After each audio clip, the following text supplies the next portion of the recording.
Նախագահան շատ կարևոր բաներ ասաց, որ այդ մի երկու նախադասությունը լսելով արդեն նույնիսկ այն մարդը, ով ընդհանրապես տեղյակ չէր ինչ է եղել այս ընթացքում, իրեն պարզեր։ Նիկոլ Փաշինյանը այո հենց այն մարդն էր, ով սանձազերծել էր այդ պատերազմը։ Նիկոլ Փաշինյանը այո այն մարդն էր, ով դիտավորյալ այդ պատերազմը վերածեց շոուի։ Ինքը այն մարդն էր, ով թույլ չտվեց, որպեսզի բանակը գործի։ Հասկանում եք, կանոնավոր բանակ ունեցող պետության ղեկավարը ասում է ելեք ձեր տանիքներից կասկա բրոնի ժիլետ վերցրեք գնացեք։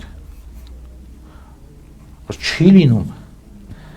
Այս մարդը լավ է, երբ որ եկավ իշխանության, մեր բոլորսը հիշում ենք, չէ՞ իր առաջին, այսպես ասած, գեղեցիկ խորագրերով, վերնագրերով գործողությունները հենց վերաբերվեց բանակին։ Այո։ Բոլորին ներքնազգեստներ էր տալիս, բոլորին հեռախոսներ էր տալիս, բայց մի պայմանով, որ նեղության դեպքում պարտադիր պետք է զանգեն համապատասխան է, այսպես ասած, ուժային կառույցներին, այսինքն եւ կլուբնիկը։ Այո։ Դե ԿՊՆ-ում է վկաներ կային, չէ՞, որ փաստում էին, որ իրենք անվարտիկ են եղել ու շատ բաներից զուրկ են եղել։ Այդ արդեն իրենց խնդիրն էր։ Այնպես չի, որ այսօրվա բանակում ամեն ինչ իդեալական է։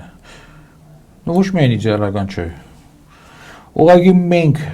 մեզ հարգում ենք, մենք հարգում ենք մեր բանակը եւ հետեւաբար չենք ուզում մեզ թույլ տալ, որպեսզի մտնել զինվորի վարտիկի արանքը, ինչպես իրենք էին անում տարիներ շարունակ։ Մենք հասկանում ենք իրականությունը ինչ է, մենք հասկանում ենք ինչ է տեղի ունենում, նաև շատ լավ հասկանում ենք ինչպես պետք է այդ ամեն ինչը կարողանանք առաջիկայում շտկել։